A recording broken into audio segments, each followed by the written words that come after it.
The DOJ just went to war with anti-gun states. Let's check out what Coleon Nior has to say.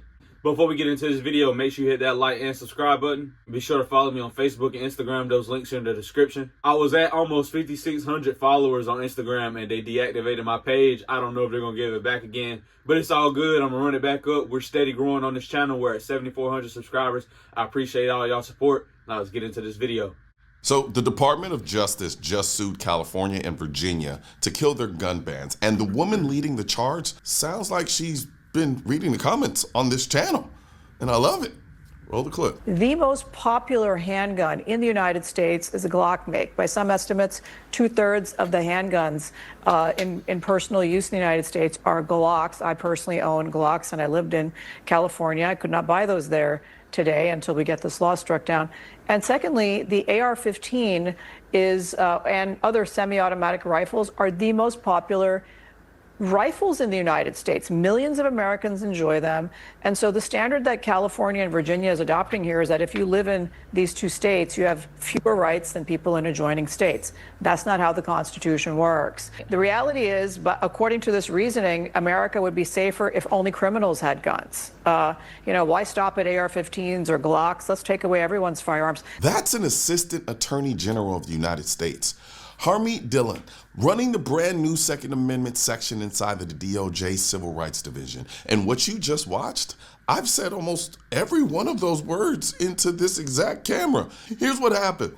July 1st, same day the DOJ files two lawsuits, one against California over their new Glock ban and their handgun roster, one against Virginia over the assault weapons ban Governor Spanberger just signed. And that's the Civil Rights Division doing it. The same shop that usually fights discrimination now in courts defending your gun rights. I'll be real with you, this still doesn't feel real. I'm so used to a government that never says one kind word about the Second Amendment that hearing this feels like a glitch in the Matrix or some shit. So stick with me, because the reason this feels so unreal is the same reason it should scare you a little. Go back to that Glock. 2/3 of the handguns Americans carry are Glocks, and a sitting federal official couldn't legally buy one in the state she used to live in. She's no criminal. A politician just decided the gun she wants isn't a gun she's allowed to buy, and her boss put the whole thing on a bumper sticker. And I quote, "The Constitution is not a suggestion, and the Second Amendment is not a second-class right." Second-class right. That is a phrase that I've worn out on this channel, except now it's coming from the man running the Department of Justice in an official filing instead of me in a hoodie or this dope-ass American 2A hat that you see me wearing right here, where it has a bullet for an eye representing the foundation of this country, which is the Second Amendment. As you can see here, we got it in black too. So I'm gonna go ahead and put a link in the description section so you can go ahead and check that out. But yeah, like I was saying, instead of me sitting here in this dope-ass hat talking about this, no, it's an official filing. But here's where it gets interesting.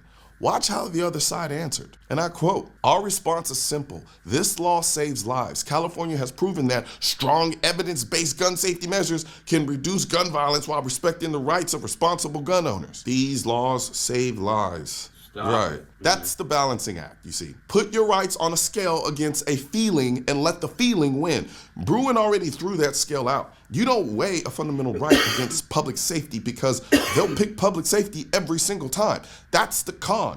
Virginia ran the same play.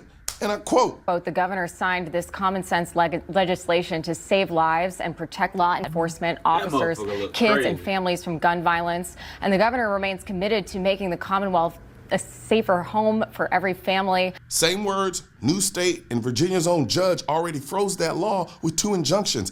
Everyone who already owns those guns keeps them. So who does this ban actually stop? The criminal wasn't filling out a 4473 at the counter, only the law-abiding buyer trying to do it, right? And here's the part that matters most. For years, if you wanted a garbage gun law killed, we did it. Gun owners suing our own government with our own money. Now the government's the one filing the paperwork, writing Heller, Bruen, and now Woodford v. Lopez, the Hawaii case the Supreme Court just handed down. And that same court just agreed to hear an assault weapons ban out of Cook County next term. The wind is at our backs like never before, but every bit of this runs on one thing.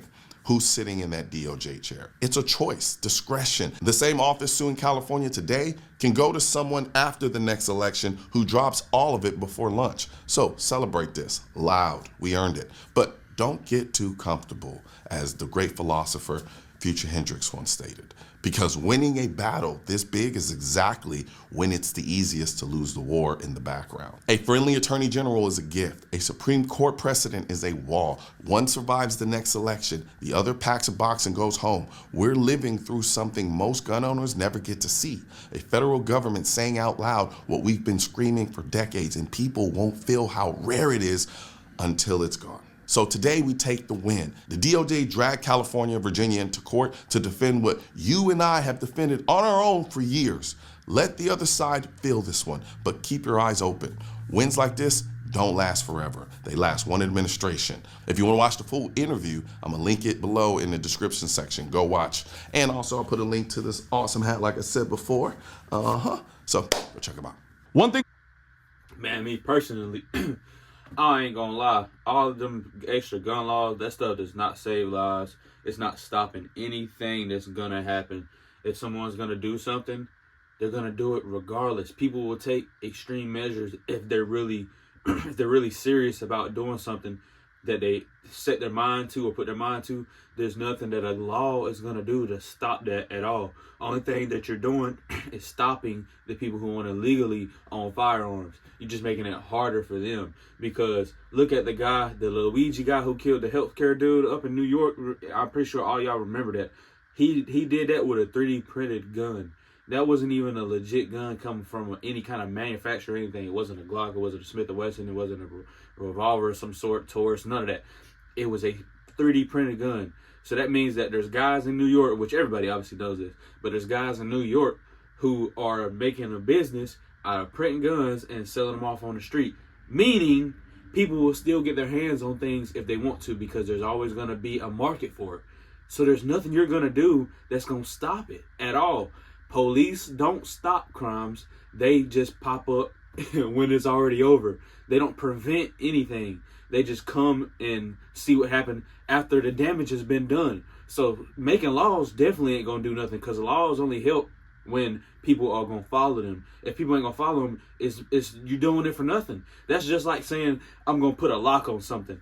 A lock doesn't stop nothing but an honest man, is what a dude told me. I was at a gun store shopping one day, and he said, a lock only stops an honest man. If somebody wants into whatever you got and they're going to break into it, and there ain't nothing you can do to stop them. It is what it is. So making these laws ain't doing nothing but hurting the people who are going to follow them, not the criminals who already ain't operating within the ones you got set anyway.